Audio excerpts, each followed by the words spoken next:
So yun na mga pat, niprito na natin yung minarinade natin kaninang baka. So yan, sarang na natin yan guys. Then pag medyo nag-dark na yung kulay niyan, iset aside na natin yan. So yan, break rin natin lahat para maluto yung iba't ibang sides niya. Yan, ganyan lang guys. Then so ayan, medyo nag-dark na siya. Yan, ganyan. Set aside natin yung hahamuin ko muna yan.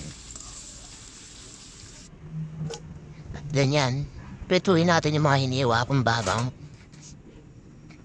Pagbabrownin lang natin yan, mag-golden brown na yan, tulad yan. Tapos iset aside din natin yan guys. Yan, ganyan, yan. So, kaya hamuin na natin to. Then, isasalang ko na dun yung mga mushroom sa pinagprituhan ng bawang. Binawasan ko ng pre-mantiga na para naman hindi masyadong mantika. So, yan pa nag-brown na rin yan. Isunod na natin yung butter.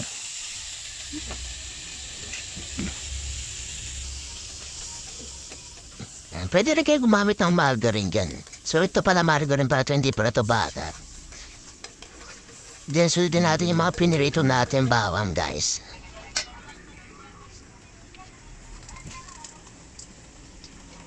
Yan. So, halo-halo lang. Kasunod natin yung pinababaran ng baka natin kanina. Yan. Eh, magbibigyan ng pampasarap na lasa dyan. Bar. So, inado ko lang yan. Then, pakukulin ko lang ng konti. Susunod natin yung pinirito nating baba. Yan. So, halo lang. Pakulin na nasabit yan. Mga around 2 minutes. Then, pwede natin nilagay dyan yung ating paprika. So, konti lang na paprika.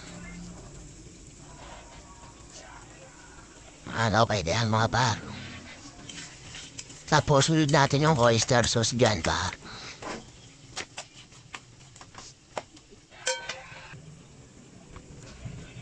Gamit ko pa nga pala oyster kasi iba yung lasa na ito. Hindi tulad ng sa mamasitas. Medyo matabang kasi mamasitas eh. So, okay na ba dyan?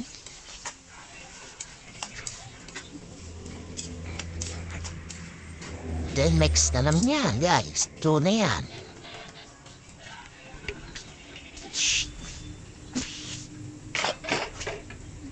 So, lagyan na natin siya na pampaganda. At yan na finished product. Salamat!